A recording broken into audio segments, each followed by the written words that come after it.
Atëherë mirë se vini në këtë podcast që është akoma dhe më i veçantë se të tjerët, ku kuptohet shumë qartë se kush na ka mbledhur. Jam këtu me dy modele shoqërore, se i takon kujdesit, dashurisë, respektit për kafshët, por edhe një shembulli të sjelljes ndaj qenieve që janë më të brishta dhe që janë më të pambrojtura, siç janë në këtë rast kafshët ato shtëpiake, por shpesh janë dhe kafshë janë endacake, apo që janë ndonjëherë edhe nga rrethinat e qyteteve zona urbane, pra mund të flitet edhe për rëndësinë që kanë edhe kafshët e egra për respektin që duhet të tregojmë edhe ndaj tyre. Ta nis nga prezantimi jo i yni, por i tyre. Kemi Brownin që është në cep të tavolinës apo poshtë aty. Kemi Kokon që është qenushi shumë i shtrenjtë i familjes sime, që është afërsisht pak më shumë se 7 vjeç, edhe që është një koton detyluar si racë, po që është shumë i rëndësishëm për ne. Dhe tani prezantimi juaj i ndriti nga Arsa, Animal Rescue Albania, dhe Kristiana nga qendra e shpëtimit dhe kujdesit për kafshët Bambi, që na vjen shumë keq që nuk e keni marrë Bambin tuaj me vete, por që nuk e di, ndoshta jemi keq kuptuar, por ne ishim të ftuar të gjithë me miq tanë më të mirë. Kështu që mirë se erdhët. Filloni më një herë nga historia juaj, nga çfarë profesioni dhe si lindi shoqata, organizata, fondacioni, qendra që ju keni krijuar apo bashkë krijuar me miq edhe me partnerët tuaj. Atëherë po nisun ndoshta më e reja në këtë mision. Bambi filloi në fakt duke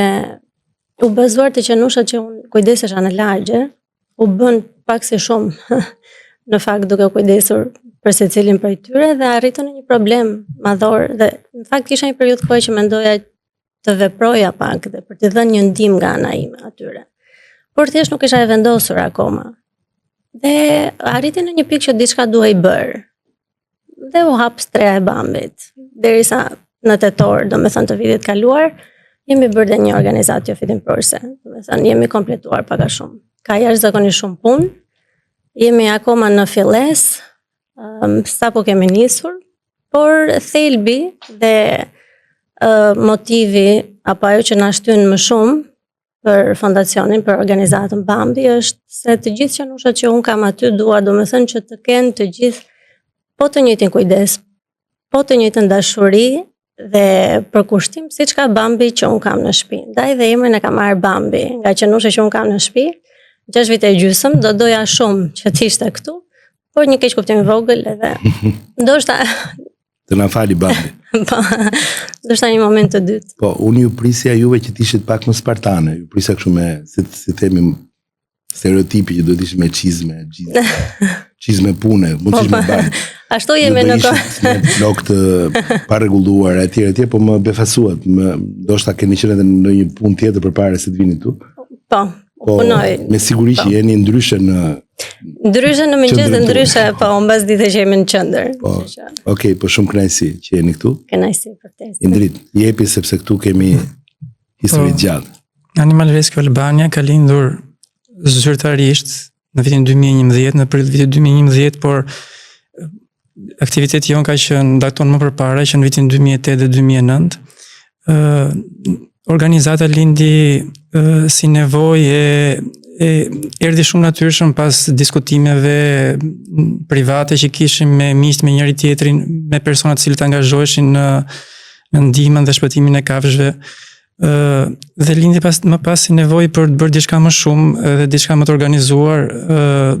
diçka më të rëndësishme për të qenë më të pranishëm në atë që ne bënim çdo ditë në fakt.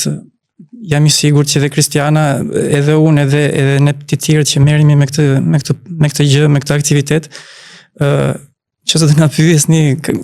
kur ka lindur eksaktësisht, ka lindur që me fëmijërinë tonë, ne që në fëmijë, unë paktën nuk e mbaj mend që kur kam qenë i angazhuar me kafshët, kur kam qenë fëmijë i vogël, mundohesha të shpëtoja në një mace qenë aty në lagje, sigurisht ka qenë gjithmonë shumë e vështirë. Dhe më pas erdhi dhe organizata. Organizata jonë është një organizat, të paktën deri tani konsiderohemi organizatë e madhe dhe rëndësishme. Jemi munduar të shtrim aktivitetin në të gjithë Shqipërinë. Pasi problemet janë shumë të mëdha në të gjithë Shqipërinë, jo vetëm në Tiranë. Madje ndonjëherë në qytetet e vogla ka dhe më shumë probleme. Jemi sot, domethënë, pas kaq shumë viteve dhe sepse është ajo që na ka mbledhur sot tu është një hall i madh emancipimi dhe normal ndonjëherë në qytetet vogla aty ku sta pret mendja mund të ketë ndonjëherë dhe më pak emancipim sa i takon të drejtave të tyre që nuk janë në vetvete në mënyrë absolute vetëm të tyre, por që tregojnë një shkallë kulturore, mendojmë ne, të gjithë shoqërisë, që tregon një shkallë tolerancë dhe i tregon një rëndësi që ka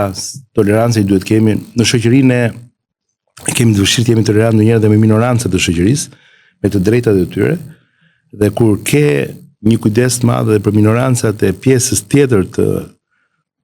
të gjallëve, si më thënë që janë kafshët në këtë rast, tregon një nivel shumë të lartë të standardeve në një vend, në një shoqëri. Kështu që do flasim rehat, do flasim troç për ato dertet e mëdha që kemi ne në Shqipëri sa i takon kësaj pjese. Sa vjeç është Brauni dhe ne fotot ja bëm, po ndoshta tani nuk e di kamera e kap dot, po do përpiqen çunat. Brownin kam 13 vite që e kam adoptuar nga rruga, i kishte përplasur makina anës lanës, më pas kur mua më lajmëruan dhe unë shkova për ta marrë, ai kishte rënë në lanë, ishte brenda në lanë, kishte thyer femorin, e ka akoma të thyer, tani që është edhe i moshuar, ka filluar të duket më shumë problematika dhe dhimbjet janë shtuar më shumë. Ka qenë i rritur kur unë kam marrë, kështu që mendoj që është paktën 14 vjet i vjetër. Shiko, bëjani respektin, goca. Merrni një karike, afroheni me kujdes pa prishur filmimin, siç jemi kështu live, bërja në krah i ndritit dhe Brauni rinte shumë mirë lart, edhe bëhemi 4 në tavolinë. 5 me gjithë kokën. Që e kemi këtu. Koko është jo i shpëtuar, po është një histori pak ndryshe, nuk është as i bler. Në një moment panairit të parë të qenushave dhe të 4 putroshave që ne bëm kur isha në drejtimin në fillimet e mia në APR, tek Zoo Parku bëm një që është në fakt një lloj situate, një kontrast i çuditshëm se Zoo Parku është një model që ne nuk është e duam shumë, po themi një mbajtje të kafshëve për të vizituar nga njerëzit, por aty një nga doktorët, nga veterinerët që ishte në atë panair më tha që kam një qenush që e ka kthyer një biznesmen, edhe që po të doni hajdeni, ka qenë në fakt një mikesh që na e tha këtë gjë edhe na garantoi, bashorti i saj ishte veteriner,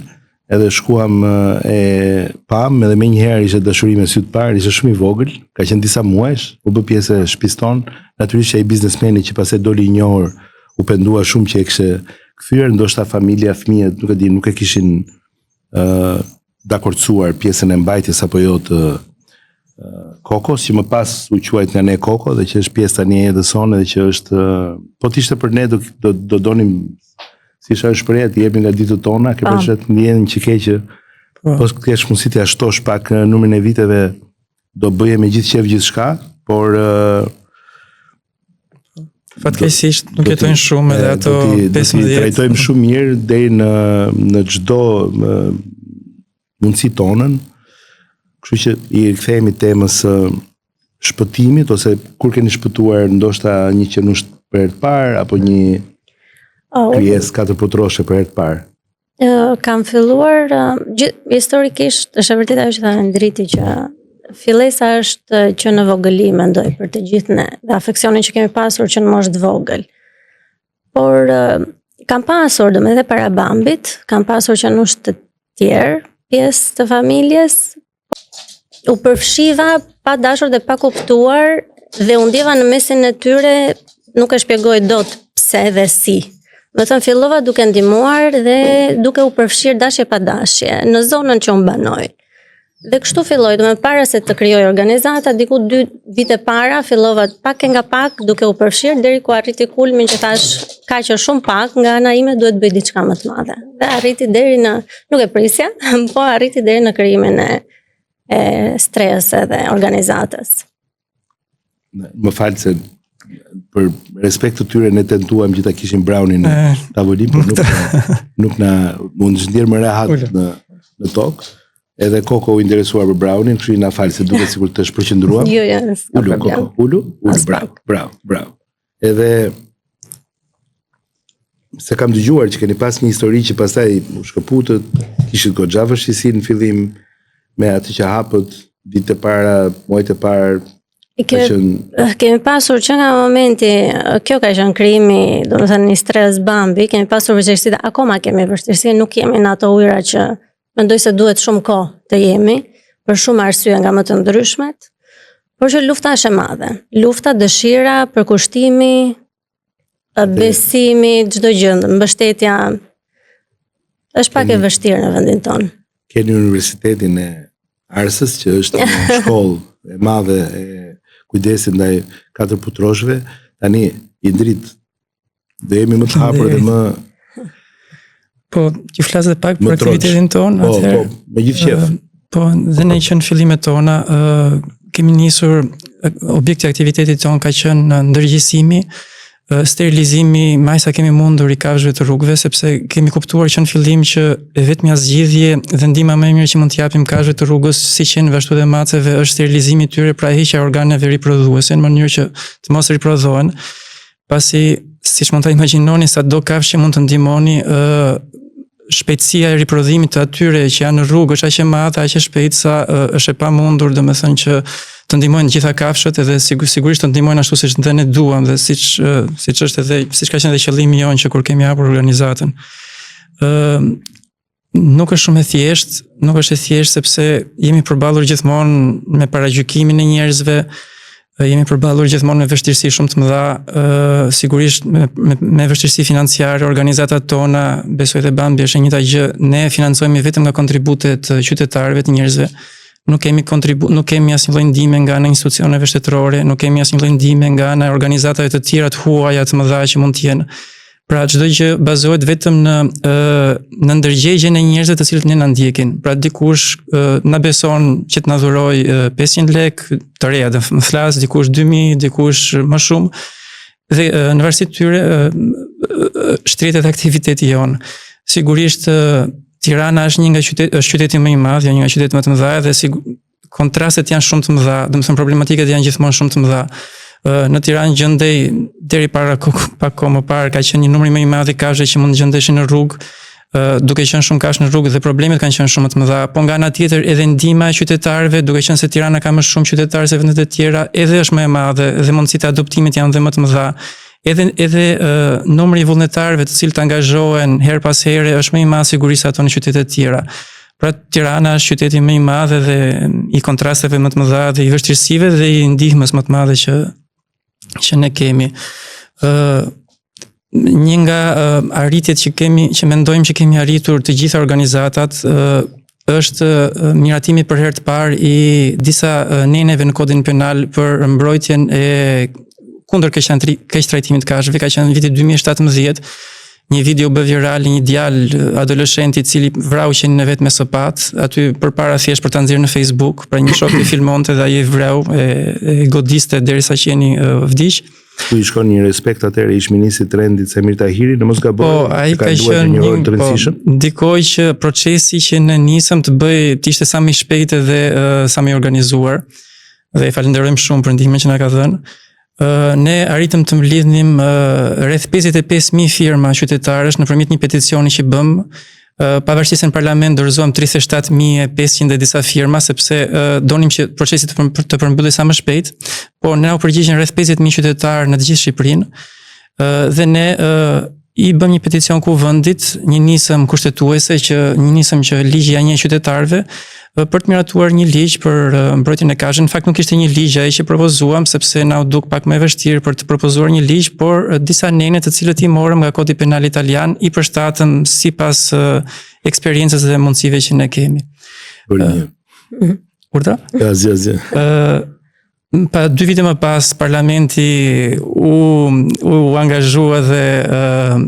nisi çështjen në komisionet, u filloi diskutimi i këtyre neneve dhe më pas në vitin 2019 u miratuan. Sigurisht nuk kemi shumë të kënaqur se nuk u miratuam ashtu siç ne dëshironim, po gjithsesi është një hap i parë dhe shumë i madh dhe shumë i rëndësishëm në këtë fushë. Për ta mbyllur për këtë pikë do të thoya që nga ana institucioneve, sidomos policisë dhe prokurisë, nuk kemi parë një angazhim, me thënë të drejtën, i duket një çështje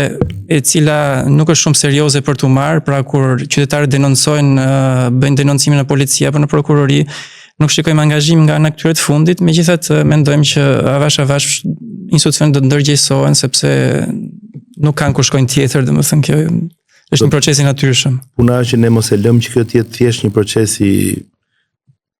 natyrshëm, kuptimin që të marrë kohën e vet dhe të vi me vonesë në të mirë dhe në, si themi, në respekt të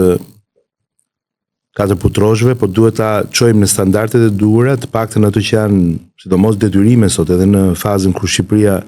anëtarësohet në Bashkimin Evropian, nuk e them të gjë me asnjë lloj teprimi, sepse është një drejtë e cila përsëris nuk ka të bëjë me ata, nuk ka të bëjë me katër putroshë, ka të bëjë me shoqërinë, ka të bëjë me njerëzit. Janë standarde të përcaktuara shumë qartë që duhet ti përputhemi edhe që duhet i respektojmë. Në radhë të parë edhe për financimin, fondet, për institucionet të cilat duhet të jenë përgjegjëse për detyrimet, për gjithë përgjegjësitë që duhet të jenë të përcaktuara. Kështu që jemi këtu dhe për këtë gjë. Unë përfaqësoj jo vetëm një krye familjar të lumtur se Koko është pjesë e jona, por përfaqësoj këtu jo vetëm veten time. Jam në një fushat elektorale, natyrisht nuk do bëjmë fushat elektorale me qenushët, por pse jo të përcjell në forcën që unë përfaqësoj dhe në institucionet që unë bashkëpunoj dhe që aty ku unë drejtoj dhe aty ku unë mund të ndikoj, të përçoj, të përcjell një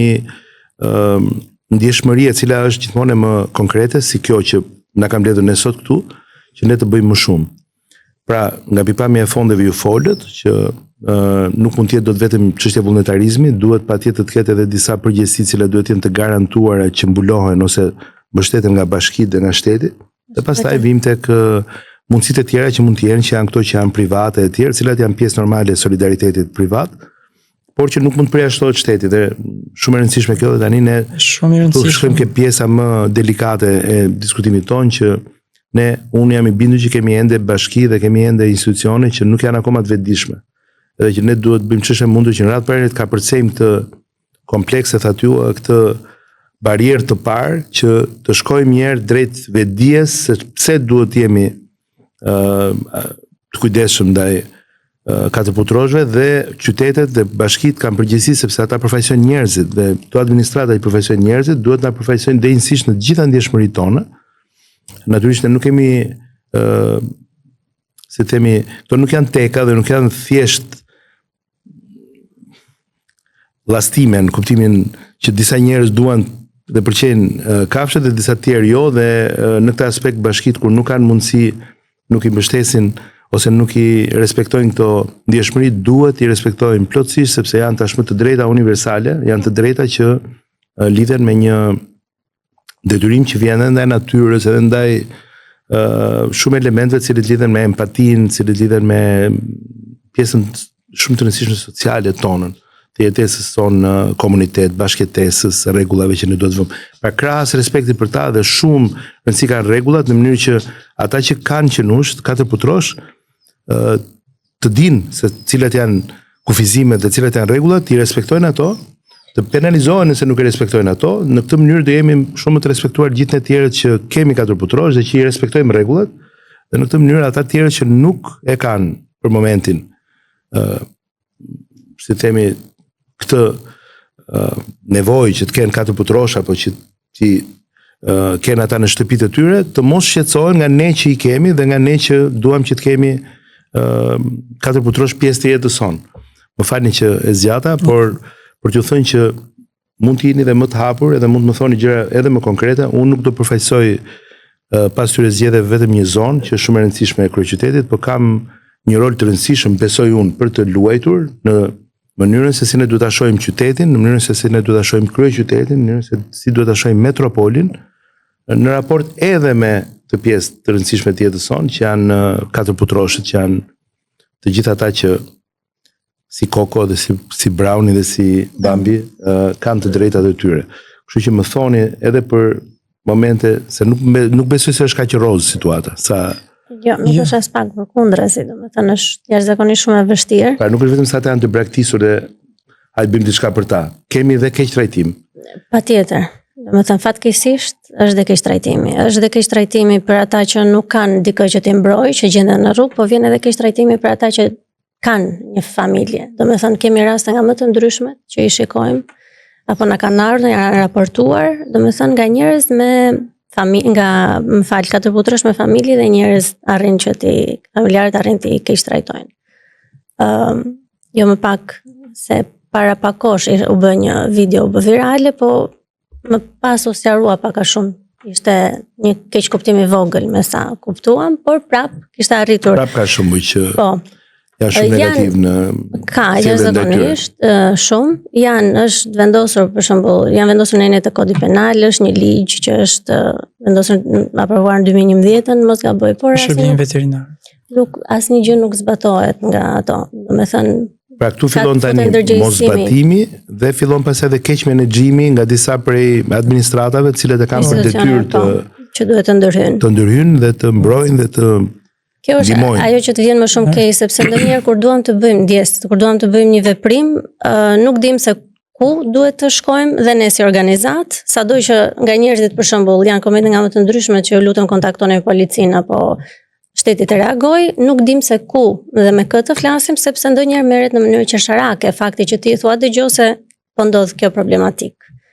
Nëse mund, ju thatë që duhet të flasim hapur edhe të flasim hapur. Prandaj është podcasti. Sigurisht keq trajtimi nga ana e qytetarëve ka dhe janë të mëdhaja dhe është për të ardhur keq, megjithatë kjo vjen me çështjen e emancipimit të shoqërisë dhe me çështje të tjera më të thella që shoqëria kalon, por fatkeqësia më e madhe është që në mënyrë të organizuar nga ana e organeve të pushtetit vendor, në mënyrë të vazhdueshme dhe të organizuar kryet vrasja masive sidomos e qenëve të rrugës, qenëve endacak. Pse kjo gjë është e sigurt që kryhet? Është e sigurt që kryet nga ana e pushtetit vendor, nga disa prej bashkive? Nga disa bashkive, sidomos në bashkitë të cilat ndodhen në qytetet bregdetare, kur vjen stina e verës, sezoni verës, ka helmime masive dhe biles edhe mënyra e vrasjes së kafshëve është shumë e tmerrshme, sepse nëpërmjet helmimi bëhet nëpërmjet helmeve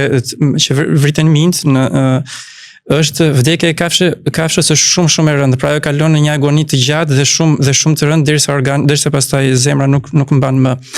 Ne kemi fatkeqësisht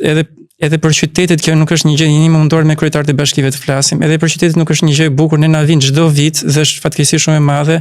Mund t'ju them me qindra mesazhe, realisht nuk ja u egzagjeroj në faqen tonë të turistëve të huaj, të cilët mbeten domethënë të zhgënjur kur vinë, domethënë të shkosh në Sarandë, të zgjohesh në mëngjes, ta shohësh qytetin, sepse nuk ndodh vetëm në një lagje, ndodh në të gjithë qytetin njëkohësisht në të njëjtën ditë, të shkosh nuk e di në Durrës, të shkosh në konkurrencë qytete të tjera. Nuk ta besoj dot që kjo mund të jetë në dieni të këtyre bashkive. Ajo që mund të imagjinoj është vetëm që mos ka një papërgjegjshmëri nga ana e një punojësi si Gjikundi të këtyre shërbimeve, ndoshta të cilët ndoshta kalojnë në metoda, megjithatë ju e keni nga eksperienca juaj, mund të më flasësh fare hapur, ne komunikojmë, unë kam arritur që kam hyrë dhe vetë në qatet tona, tuajat, kur kemi folur kam marrë dhe vetë policinë, jemi interesuar, kemi kapur raste, kemi dënuar raste. Shikoni, por nuk mund ta imagjinoj dot që mund të ndodhi në vitin 2024, 2025, 2023, e di që ka pasur raste që ne i kemi trajtuar edhe së bashku, por nuk mund ta imagjinoj dot që kjo mund të jetë e bërë me urdhër. Kështu që kjo gjë, gjithsesi ne le të ngrëm ndërgjegjësimin sa më lart dhe unë këtë gjë ju garantoj do ta bëj edhe jo vetëm sepse është një gjë që e kam me shumë dashuri vetë pjesën e lidhjes me kafshët, por do ta bëj edhe sepse e kuptoj se sa e rëndësishme është kjo për pjesën tjetër të shoqërisë, po sidomos ju po flisni tani për aspekte që lidhen me përshtypjet që mund të kenë edhe vizitorët në këtë rast, turistët apo ata që për ne janë shumë të rëndësishëm në ekonominë tonë në gjatë sezonit veror, po jo vetëm për të dukur, jo vetëm për ata, por për të mos qenë në asnjë mënyrë një vend ku mund të jetë normale të ndodhi një gjë e tillë, ne s'mund të jemi kur indiferent për kësaj gjë. Pra çfarë mund të bëjmë më shumë ne për këtë gjë? Si mund ta garantojmë që kjo të mos ndodhi, se kjo nuk është e lejuar. Kjo nuk është lejuar dhe kjo është nuk është shkruar në një praktikë. Jo vetëm që nuk është shkruar, po edhe është ndaluar aktualisht me legislacionin që ka, pavarësisht se është shumë i varfër dhe shumë i pakët, kjo është një gjë që parashikohet si e ndaluar. Pra vrasja e kafshëve dhe atyre ndacake sipas legjislacionit për shërbimin veterinar nuk mund të kryhet në asnjë rast vetëm në rastet kur ata janë bartës të sëmundjeve të rënda të vërtetuara nga shërbimi veterinar dhe kjo në mënyrë të organizuar nga shërbimi veterinar, sepse edhe varrosja e tyre duhet bëhet në mënyrë të organizuar në vende të caktuara, ti nuk mund të vrasësh 100 dhe ta hedhësh te koshi i plerave, sepse më pas kjo vjen ndotje dhe mjedisin e tjerë, ka rrezik për sjelljen e sëmundjeve. Kjo është gjitha makabre, domethënë nuk është një gjë që mund të tolerohet. Edhe nga ana qytetare për shembull, kemi një progres, mund të themi të paktën në kuptimin që se nuk më duket se unë nuk e di, ndoshta edhe humbim ndonjëherë kontaktin, po nuk më duket se është përsëritur. Për shembull, kam parë vetëm para një muaji gjysmë disa skena të tjera. S'po e përmend rastin konkret dhe që folëm dhe u interesua me njerëz të gjithë.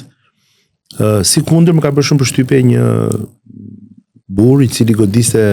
qerin e vet, i cili ishte qenush privat, domethënë i tij dhe godiste në trotuar, që më duket se kishte postuar ju. Ne postua kudo, po që dhe që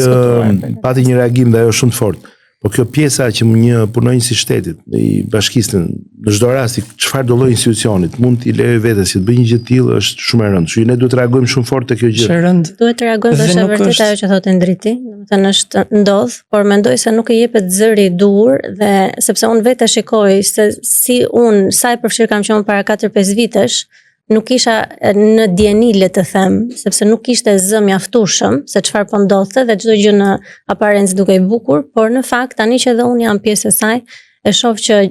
nuk është edhe më keq akoma, domethënë fatkeqësisht. Sepse fatkeqësisht nuk është kjo zgjidhja, domethënë është e vërtetuar shkencërisht nga vende të tjera dhe nga të gjitha takimet që ne bëjmë organizatat huaj ose që marrim pjesë në konferenca. Është e vërtetuar që nëpërmjet vrasjes nuk zgjidhet problemi kafshëve ndacake, është e pamundur, sepse është ligji i natyrës, aty ku ti do eliminosh, do zhdukësh 2-3 kafshë, 10 kafshë, 20 kafshë, 20 qenë ndacake nga një lagje, të tjerë nga periferia do të vinë sepse do të gjejnë një territor të lirë, ai territor ka ushqim, ai territor mund të ketë disa njerëz të cilët i duan kafshët. Pra dhe qeni do bëj akoma më shumë klysh sepse ka një mirëqenie më të lartë se nga periferia nga ka ardhur. Pra nëpërmjet vrasjes nuk është zgjidhja. Përveç se është e paligjshme vrasja dhe zgjidhja nuk është e tillë. E vetmja zgjidhja është sterilizimi masiv i kafshëve, institucionet duhet binden që kjo është vetmja zgjidhje, nuk ka është sterilizimi masiv dhe nuk ka një zgjidhje të menjëhershme. Kjo është një zgjidhje afatgjatë, nuk është afat shkurtër. Sterilizim masiv i pandërprerë, pra operimi i gjitha kafshëve nëpërmjet fushatave në çdo qytet, në çdo fshat, regjistrimi i kafshëve të popullatës së kafshëve, si atyre endacake dhe atyre me pronar, sepse institucionet duhet të dinë se cili është numri i kafshëve që gjenden sot, cilët janë personat që i braktisin, sepse në fundit kafshët që janë në rrugë nuk janë sepse mbinë vetë aty, mbinë si bari, ata mbinë aty sepse i braktisim ne. Pra jemi ne qytetarët në mënyrë të pandergjeshme. Pjesa më e madhe vjen nga fshati, ne e dimë, vjen nga periferia, jemi ne të cilët i braktisim ato kafshë. Pra duhet jetë regjistrimi i kafshëve me pronar dhe pa pronar, duhet jetë sterilizim masiv i tyre nga ana institucioneve. Në vlerësimin ton, ne madje kemi propozuar edhe qeverisë një propozim tonin për një projekt për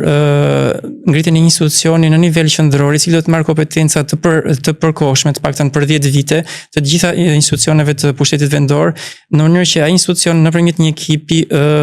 të përqendruar të shkojë në çdo qytet, të bëjë sterilizime masive dhe në mënyrë të përhershme, dhe kjo është gjë e pandalshme. Sigurisht kosto është shumë e vogël, sepse është shumë e vogël sa kostoja që ne marrim kundrejt qytetarëve që i shohin kafshët e vdekura në rrugë, të huajve të cilët vinë dhe i shohin kafshët e vdekura, kafshë të keq trajtuara, kafshë të braktisura, sepse janë dhe këto të cilët ata i shohin, edhe e konsiderojnë si një situatë jo normale, sepse jo në çdo qytet evropian mund të shikosh kafshë në përkoshat e plerave, macet apo qentës apo lindur.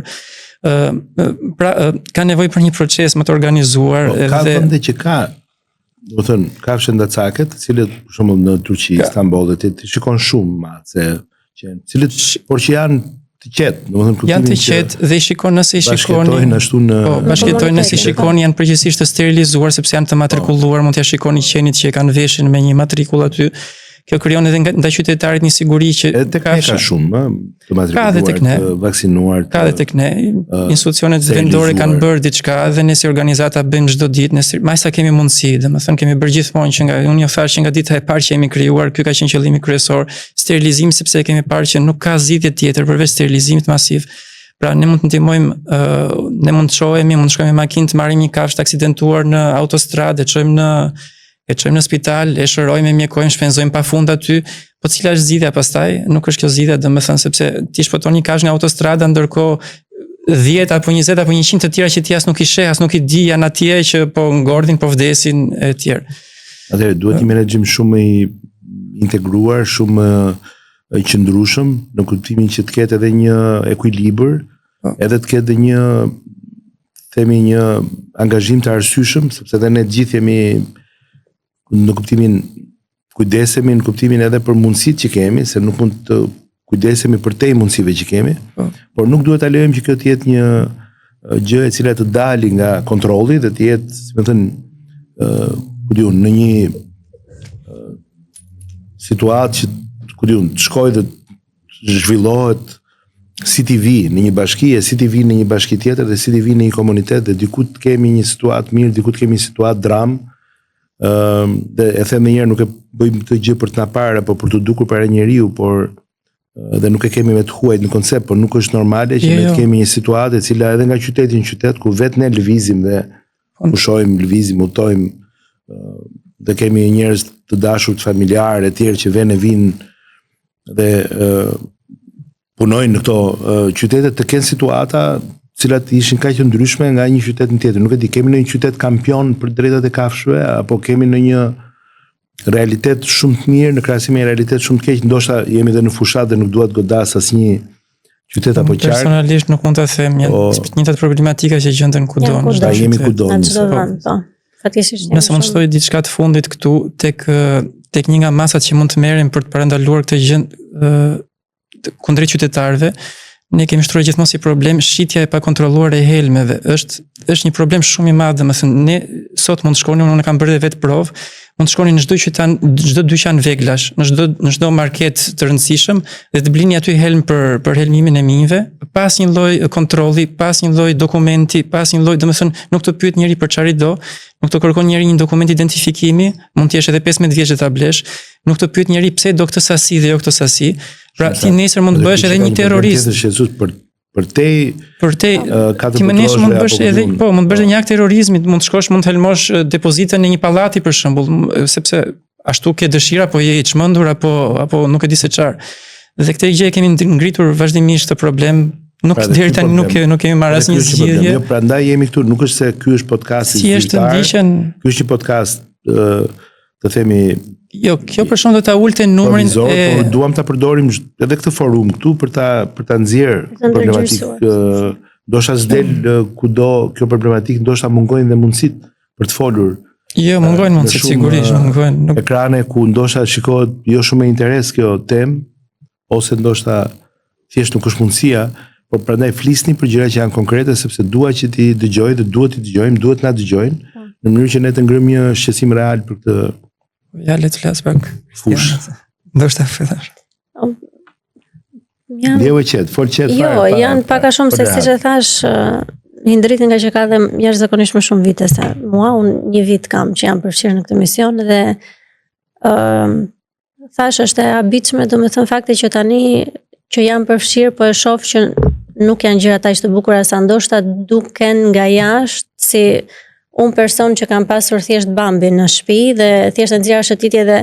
kujdesesha për qenushët e lagjes, por çdo që dukej në aparencë shumë bukur dhe thjesht kur futesh pak më shumë në detaje për të interesuar pak më shumë është e dhimbshme se çfarë dëgjon dhe çfarë shikon. Por që jam jashtëzakonisht shumë e lumtur domethënë që po bëhet emisioni, podcasti, sepse mendoj se duhet t'i japim zë, ndoshta jo vetëm këtu, por në shumë vende të tjera dhe ndoshta qeveria, si thon, mundet të na ndihmojë pak a shumë për t'i dhënë zgjidhje në forma nga më të ndryshme për të ndërgjegjësuar njerëzit, ndoshta edhe për të na ndihmuar dhe pak ne që të bëjmë punën tonë pak më lehtë, sepse vështirësia, unë e shikoj që vështirësia është shumë e madhe, u përmend nga drejtori e fondeve, ndihmat që vijnë nga njerëzit, por që janë jashtëzakonisht shumë të pakta dhe arrin në përfundimin që pothuajse edhe unë flas për Bambin, për organizatën time, duke prekur këtu vetëm pjesën ushqimore për ta, që janë tek unë 45 qenush. Nuk po janë bërë 45. Po, mos flas çfarë ndodhe në stre, në shelter, pa prekur çfarë janë në foster dhe çfarë mund të jenë duke u kuruar e tjerë. Por është pak vështirësia, po ka vetëm pjesën e ushqimit që një pjesë shumë të madhe detyrohemi që unë për shembull në fund të muajit do ta bëj vet atë blerjen, sepse nuk kanë kush e bën tjetër. Domethënë pa marr rastet e tjera që për shembull qenë që janë duke u kuruar, që ndonjëherë kemi këto favoret që na ndihmojnë pak klinikat veterinare duke pritur, si i thon, për pjesën e pagesave, por është për te çdo gjëje dhe mendoj se lufta duhet të jetë jashtëzakonisht shumë e madhe dhe ndonjëherë kur rri dhe mendoj them nga do t'ja fillojmë dhe ku duhet të jetë piknisja e çdo gjëje, ku duhet të shkojmë dhe me kë duhet të flasim. Dhe çfarë do bëj? Si do ta bëj këtë gjë që mos dështoj? Kjo është diçka që dëshpëroheni në përpjekjen tuaj deri në pikën që është diçka që kjo nisi, flas për veten time, nisi dhe nuk është se ka kthim pas, sepse ku do shkojnë gjithë ata qenusha, për shembull që unë kam shpëtuar, edhe shumë të tjerë, domethënë që dua shumë që të ndihmoj, domethënë të adoptojmë, sepse edhe kjo është një luftë më vete, fakti që duhet të gjesh një familje, është pak mosbesuese dhe e vështirë sidomos në vendin tonë. Domethënë lufta më e madhe është për t'i adoptuar jashtë, sepse dihet që ligjet janë më të rrept edhe ka rregulla më të forta dhe ndoshta unë personalisht kam pak më shumë besim, nuk po them që këtu nuk ka të ne, po kemi pasur raste që na kanë zhgënjyer, domethënë për adoptim të qenushve. Dhe janë mungesë, si thonë, është pak e vështirë të adoptosh një qenush. Rrugtimi është shumë i gjatë, domethënë që nga marrja, nga kurimi dhe arritja në adoptim në gjetjen e familjes, ky është qëllimi, domethënë kjo është e gjitha që ne duam të bëjmë si organizatë, arrim që çdo qenush të mundohemi të japim një familje. Është pak e vështirë dhe ndonjëherë për shembull në vendin në zonën që unë banoj, kam arritur që kam hequr jashtëzakonisht shumë qenush nga aty dhe janë shtuar jashtëzakonisht shumë të tjerë. Domethënë habitem që sado që ne ndihmojmë, kemi ndihmuar me sterilizim, me çdo gjë është shtuar dy fish. Domethënë kemi hequr, i kemi në stre, s'parrim do t'i adoptojmë dhe nuk po dim se si. Duhet një plan më i mirë, kombëtar, rajonal, në mënyrë që të jetë edhe dinamik sipas situatave të qyteteve dhe të bashkive, po juve prandaj ne ju kemi ftuar këtu. Megjithëse ju jeni vetëm një vit, ne ju kemi ftuar për të bërë një kontrast me ata që janë tashmë prej shumë vitesh këtu, por sepse ju bët një përpjekje, e para njerë jep një shembull që kjo ka të bëjë shumë me ne, me atë që vjen që lind nga zemra jon, pra njerëzit nuk mund të bëjmë plan biznesi për këtë punë. Ju keni hyrë në një situatë shumë të vështirë dhe duke vënë veten tuaj në vështirësi, se e di historinë, kam pyetur pak edhe bashortën time që më ka treguar. Edhe po kjo tregon edhe se sa më e vështirë është për ju në kuptimin se jeni vetëm, keni një farë mënyrë në moment keni qenë edhe me vështirësi edhe në komunikimin me familjen tuaj, më kanë thënë që nuk po kuptonte çfarë po bënit ju, si po e vinit veten ju në këtë vështirësi. Domethënë është akoma pjesë, domethënë sado që nuk dihen në fakt nga gjithë ne që megjithëse nuk na gëzon që, si më thënë ju, të vështirësoni dhe të përkeqësoni jetën tuaj private për këtë kauzë, por me histori të tilla do mundohemi të prekim më shumë njerëz, të cilët do duhet bëjmë më shumë. Disa prej tyre si unë do të bëjmë më shumë në nivelin politik, Po. Disa prej të tjerëve duhet bëjmë më shumë nivelin ekonomik, disa prej tjerëve duhet bëjmë më shumë nivelin e ndërgjegjësimit të ndihmës që mund të japin në promovimin e këtij qëndrimi që duhet kemi. Ne si shoqëri, nëse i bëjnë të treja palët bashkë, kjo punë përmirësohet shumë më shpejt edhe ne arrijmë. Unë ju garantoj që ka një ndjeshmëri sot shumë të lartë edhe në nivel të qeverisë. Unë e di që ne kemi shumë probleme të tjera, ne kemi në kombinat probleme që janë shumë të rënda, që kanë të bëjnë me jetën e njerëzve dhe normal që ata janë prioriteti kryesor, që lidhen me nevoja jetike të tyre, me drejta jetike të tyre, që ende nuk janë zgjidhur, edhe normal që është fokusi kryesor të këta, por mendoj nëse vjen dita që ne do t'i adresojmë të gjitha në proporcionin e duhur dhe do kemi sukses edhe te kjo kauzë, do ishte vërtet një ditë shumë e mirë për shoqërinë tonë. Edhe mos u dorëzoni ju dhe prandaj ne duhet bëjmë maksimumin. Po ju nuk duhet të dorëzoheni. Ju nuk dorëzoheni këtej nga se pse diskutohet. Po si mund të dorëzoheni ju? Çfarë ndodh? Se ju Çfarë ndodh? Shiko, ne nuk dorëzohemi dot edhe sigurisht duam sepse ashtu si kristiana dhe ne kemi një stre për shembull, të cilën atje kemi disa kafshë në atë stre, kemi kaluar ai shumë në atë stre dhe unë edhe sikur të dua dorëzohem sot, nuk dorëzohem dot sepse nuk kam ku t'i çoj ato kafshë dhe jam i detyruar të i dënuar të vazhdoj. Nuk e besoj kurrë që mund dorëzoheni, po. Dhe vështirësitë, shiko, vështirësitë janë të pa imagjinueshme dhe vështirësitë që kristiana thotë i kanë vitin e parë, ju siguroj që i kemi edhe në vitin e 15, janë të njëjtat vështirësi. Shoqëria dhe institucionet ne nuk na shohin, domethënë nuk e shohin organizatat e llojit ton, nuk e shohin si domethënë ne çfarë bëjmë, ne vetëm i japim shoqërisë, ne nuk i marrim asgjë dhe nuk i kërkojmë asgjë shoqërisë, ne kryejm punë vullnetare, nuk kërkojmë asnjë para as nga shteti, as nga institucionet, as nga askush. Unë për shembull personalisht kam 2 vite që kam lënë punën për të ndjekur strehën atje sepse ishte e pamundur për ta ndjekur strehën në mënyrë të tillë. Institucionet për shembull ne na largojnë dhe na mbajnë larg sepse ne themi të vërtetën ashtu siç është, sepse ne nuk mund të bëjmë dot kompromis me jetën. Ne në dorën tonë është jeta e kafshëve të cilët ne kalojmë çdo ditë. Dhe unë nuk mund të bëj dot kompromis dhe t'i them një institucioni, shiko, okay, ti e bën këtë që e bën, por nuk ka problem, po hajde se e shikojmë, hajde të bëjmë një gjë bashkë etj. Institucioni duhet na shohin ne si një strukturë ndihmëse, domethënë të marrin disa këshilla nga ana jo, nuk kërkojmë asgjë tjetër, nuk kërkojmë para nga institucionet, po të marrin disa këshilla të organizohen pak më ndryshe, sepse ne jemi të vetëdijshëm që pa ndihmën e institucioneve këto çështje absolutisht nuk ka asnjë shans, sidomos në vende si Shqipëria që të rregullojnë të zgjidhen. Ne bëjmë atë që mundemi, po çfarë është ajo që bëjmë ne në krahasim me nevojën që është thuajse asgjë. Për shembull, mund të marrë edhe një shembull, unë kam parë këtë vit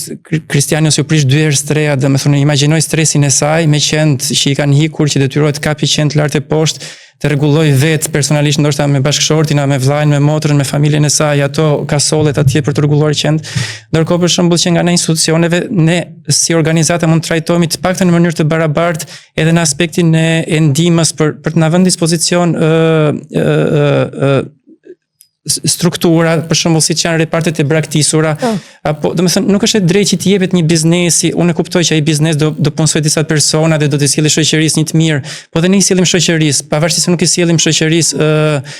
ndihmë fitime, domethënë rroga e tjerë, po ne i sjellim diçka tjetër shoqërisë, diçka që askush nuk mund t'ia sjellë dot. Domethënë për çfarë arsye dhe ne nuk kemi të drejtë që të futemi në ato bazë ligjore që të kemi mundësi që një repart ushtarak të braktisur në majt një mali na jepet për administrim që ato qenush ne mos pagojmë qiranë e tokës dhe ai nesër na thotë shiko do ikni se unë do ta shes tokën, që ne mos bëjmë dot një investim aty që të na e prishi era apo shiu apo dielli nesër. Prandaj jam këtu, sepse prandaj dhe se ata që na njohin nuk diskutohet që këtu jam dhe si ministri i ekonomisë, si kulturës dhe inovacionit, edhe për këtë arsye në ministrin tonë ne menaxhojmë dhe shumë asete, prona publike dhe prona tilla ndonjëherë të degraduar, ndonjëherë dhe rrezik shoqëror në vetvete në disa prej zonave ku janë. Ne shohim se i kemi rreth e qark. Absolutisht është e mundur, për shembull ne kemi bëjmë një nga kontratat e para që ne kaluam vitin e kaluar, ka qenë për fundjavën ndryshe, një shtesë në planin e tyre për qendrën e tyre humanitare. Pra, këtu edhe nga ana ime, edhe unë duhet, megjithëse e kuptoj shumë mirë çfarë do të thoni që kjo deri tani atë folëm që kjo nuk mund të jetë një gjë rastësore që vjen thjesht nga talenti i disa njerëzve apo nga shkalla juaj e pasionit dhe dashurisë, duhet të jetë rregulluar me ligj dhe e sanksionuar, si më thënë, si një detyrë pune, po themi edhe për ministrin përkatëse apo nuk e di për kë tamam del si detyrë apo ku ndahet njëra ministri nga tjetra dhe si mund të jenë disa ministri në nivel ndërministror edhe në kokë të këtij problemi, që nuk është një problem i vogël, që e përmendëm është edhe çështje që ka të bëjë me higjienën, është që ka të bëjë me turizmin, është çështje që ka të bëjë me lagjen, ndonjëherë edhe me rreziku ndaj fëmijëve, sepse një kafshë e cila është ndoshta në rrugë në një situatë jo të mirë, mund të jetë pa kontrolluar dhe mund të bëjë dhe një dëm tek një fëmijë apo tek një kalimtar, dhe kjo pas e kthehet në një si themi një përkeqësim të raportit me kafshët në atë lagje, dhe ata mund të akmeren me atë kafshë atje, dhe ndërkohë ajo kafsha shkret nuk e ka idenë se çfarë është duke bërë, mund të jetë e pangrënë, mund të jetë në një situatë jo të mirë, mund të jetë e provokuar, mund të jetë e dhunuar.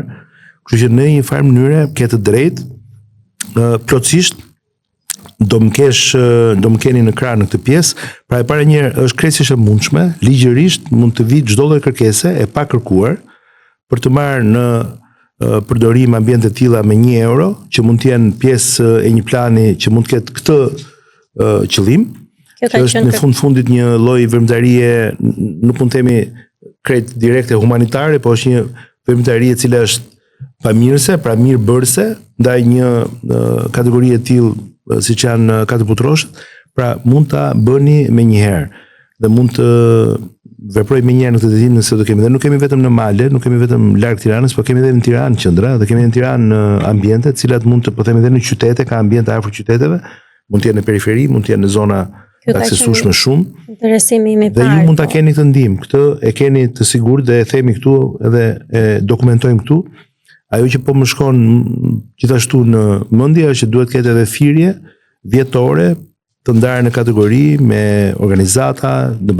bazë të ndoshta civisë të tyre, në bazë të nevojave, se edhe organizatat duhen ndoshta të mirë organizohen në mënyrë që dhe energjitë e financat të mirë administrohen, por që mund të kishte edhe thirrje. Tani unë do shikoj pas këtij podcasti, do pyes edhe më shumë detaj se kush mund të ishte ministria e duhur që të flas me kolegët e mi, dhe programi i duhur që ne mund të nxisnim, që të mbështesnim edhe me financime apo me bashkëfinancime. Kuptohet që rol kryesor kanë bashkitë, disa prej tyre kanë qendra për trajtimin e vaksinimin e, unë dua të them, shpëtimin dhe kujdesin ndaj katërputroshëve. Nuk e di se sa kjo ndodh realisht, por unë di që ka disa qendra të tilla, disa bashki e kanë këtë ndjeshmëri, dhe të bëjmë çështja mundi që këtë ta sanksionojmë për të gjithë organet e qeverisjes, po themi vendore, dhe aty ku nuk janë ata të jetë ky organ që ju thoni që do të ishte një organ qendror, i cili në bashkëpunim me bashkitë të kishte një ekip, fush, një ekip administrimi që të mbulonte këtë problematikë dhe ta bënte me transparencë, ndoshta edhe me borde ku mund të ishin përfaqësues të gatshëm që mund t'ja u prezantojmë. Atëherë shumë thjesht ta merrni si ide dhe si një spunto për të bërë diçka. Ku për shembull duke krahasuar me disa prej aktiviteteve dhe fushave si po themi aftësimi profesional e tjerë, mund punohet edhe në bashkëpunim me ju, me shoqatat, ju mund të jeni pjesë e bordeve drejtuese të këtyre enteve që mund të ishin në nivel rajonal dhe që mund të kishit dhe, si me thënë, fjalën tuaj, po mund të kishit edhe vendimarrjet tuaja në këtë gjë. Kështu që nuk është kjo këtu që po themi sot, nuk është se do ta skicojmë tani, po ka shumë për të bërë. Mua më keni në krah, si unë ju garantoj që ka shumë njerëz në qeveri vendore, qendrore që kanë shumë ndjeshmëri dhe që ne do bëjmë çështje mundu që ta kthejmë të gjën në një realitet shumë të mirë. Kështu që ja u them pa politik brenda këtu në këtë gjë. Megjithëse politika duhet në një moment. Më thoni një përshëndetje përmbyllëse nga ana juaj që mund të ishte përfshirëse, një thirrje, një merak juaj që ta mbyllim podcastin me fjalët tuaja. Ajo që më vjen mend tani është thjesht ju falenderoj në kohën kur ju keni qenë drejtori i shërbimit i drejtorisë patenteve. Po. Jeni institucionet që zyrat që ju menaxhonit kanë qenë vetme të cilat u bën pet friendly, domethënë unë personalisht kam shkuar madje me qenin tim, kam bërë veprimet atje. Do donim që të kishte sa më shumë njerëz si puna juaj që të na mirë kuptonin edhe që ta shikonin këtë gjë pak më ndryshe nga mënyra se si pjesa tjetër e shoqërisë edhe e politikanëve sheh për momentin. asgjë e keqe nuk vjen nga kjo gjë, kështu që shoqëria mund të ketë vetëm benefite nga kjo, nga bashkëtesa më normale me kafshët dhe me natyrën që na rrethon. Dëbëshëtërën se ka gjetur asgjë mi bindur, asgjë se ka gjetur. Ka përmirësuar nivelin e kënaqësisë së klientëve, të qytetarëve, edhe ka hequr dhe evituar rrezikun e lënies qenushave dhe maceve në makinë, vetëm në vap, në të nxehtë, në verë, e ka pasur edhe ndonjëherë në një ankesë përpara se ne ta bënim këtë tashmë në një rregull të shkruar, edhe jam shumë krenar dhe do mundohem shumë që në gjitha institucionet që janë në mundësinë time me njëherë, por do të komunikoj edhe me kolegët mi të qeverisë, natyrisht do ja transmetoj këtë merak, edhe atyre që janë dhe më lartë, në kuptimin që ne ta kthejmë të gjë në një rregull sa më shpejt të mundur për gjitha shërbimet për publikun. Kuptohet brenda atyre normave që ne bashkë përcaktuam edhe për DPSHTR-n, që gjithmonë ka një informacion mbi disa rregulla që të kujdesemi edhe për tjerët. Faleminderit. Dhe unë ju falenderoj shumë dhe shpresoj shumë që kjo të jetë piknisje, le të themi, e gjërave më madhore dhe t'i japim zë pak katër putroshëve dhe secili prej tyre të marrë vërtet atë që meriton, domethënë aq shumë sa na japin të gjithëve ne, aq gjysmën e atyre të arrim t'ia japim ne atyre. Shpresoj shumë që njerëzit, domethënë, t'i ndiejnë më afër vetes dhe ti kuptojnë nevojat e tyre me shpirt edhe ta dinë që ata vetëm japin dhe absolutisht nuk marrin asnjë, përkundrazi, qenushët në mbar botën janë futur në trajnime në vende nga më të ndryshmet, në stomatologji, domethënë kur një fëmijë ka vështirësi për të shkuar te dentisti, ka shumë dentista që vendi ku punojnë dentistët besoj se është më i sterilizuari në çdo gjë tjetër dhe pranojnë që të mbajnë qenushat që fëmia të jetë më i qetë edhe ta bëj procedurën e kontrollit të dhëmbëve pak më lehtë. Jo vetëm këtu, po ka në shumë institucione, vende të ndryshme. Shpresoj shumë që edhe ne të arrijmë ta shikojmë pak me një sy tjetër dhe jo vetëm të shikohet nga ne që kemi qenush në shtëpi, por nga të gjithë ta kuptojnë që ata mendoj se janë qenia më e mirë. Është një botë shumë e madhe dhe ne nuk e fusim dot të gjithën në 40 minuta. Natyrisht që sapo preket tani një tjetër spektër që ata kanë një veti kurative, ata ndihmojnë njerëz me aftësi të kufizuara, ata shërojnë, ata janë pjesë e rëndësishme e jetës sonë. Unë jam i bindur që shumica e njerëzve nuk e di, nuk është ndërgjeshme për rëndësinë që ka miqësia me ta dhe ndoshta edhe prandaj përveç mundësive që nuk ja lejojnë ndoshta të gjithëve që t'i kenë në shtëpi, ose të gjithë të kenë një shtëpi me obor, edhe i mirëkuptojmë të gjithë ata, por ne kërkojmë që të gjithë ne, edhe ata që kanë, edhe ata që nuk kanë, kafshë në shtëpi ose në jetën e tyre, duhet të mësojnë që të respektojnë bashkëtesën me ta dhe me neve, që jemi ata që e vuajmë të pjesë kur ato keq trajtohen, edhe unë i falenderoj shumë. Gjithë duhet bëjmë shumë, duhet i ftojmë të gjithë ata që mundem të ndihmojnë, në radhë parë, ju kishit deri dhe probleme eksistenciale, pra që kanë të bëjnë me mbylljen e muajit për qendrën, keni probleme me blerjen e ushqimeve, me sigurimin e gjithë materialeve që ju duhen për kujdesin ndaj kafshëve që keni shpëtuar, por edhe ata që punojnë atje nuk e kanë mundësinë që përveç vullnetarizmit të japin dhe nga vetja tyre financiarisht, kështu që duhet të ndihmojmë. Unë i bëj thirrje të gjithëve që të ndihmojmë edhe financiarisht, edhe me çdo mënyrë, diku mund të njohim dikë që ka materialet nevojshme për këto qendra, duke u konsultuar me këto qendra, duke i vizituar websajtet e tyre, profilet e tyre të ndryshme sociale, duke i rënë një telefonin në një ditë për të ndihmuar dhe jo vetëm për të bërë like ose për të dhënë një zemër vetëm kur është fjala për të parë që jemi apo jemi dakord me një situatë saktuar, nuk mjafton vetëm një like. Ne natyrisht duam shumë që të kemi mbështetjen e gjithëve, por duhet bëjmë edhe më shumë personalisht, privatisht, si grup, si shoqëri, si njerëz në raport me këtë çështje që është e rëndësishme dhe që ndikon e përsëris edhe ata që kanë kafshë edhe që jetojnë me katër putrosh, por edhe ata që nuk kanë dhe që nuk jetojnë dhe ndikon në rritjen e cilësisë së përgjithshme të gjithë jetës sonë si shoqëri. Kështu që vizitojni profilet tuaja, mund ta thoni vetë profilin? Po, ne kemi profil në Instagram dhe në Facebook, Animal Rescue Albania, mund të gjendet kollaj, ose Arsa Albania. Okej, dhe juve? Bambi Foundation Albania, kemi profil në Facebook gjithashtu dhe në Instagram dhe jemi duke punuar me website-in e fondacionit. Atëherë i dëgjuat vetë, juve natyrisht që do jeni stoik në atë që bëni dhe që nuk do dorëzoheni kur dhe ne do bëjmë çmos sa i takon gjithçka që mundemi në nivel politik, nivel administrimi të qyteteve që ne të përmirësojmë shumë punën tonë sa i takon se kauze shumë të rëndësishme. Ne mezi do presim që të takojmë sërish dhe të flasim më shumë. Po. Kënaqësi. Faleminderit.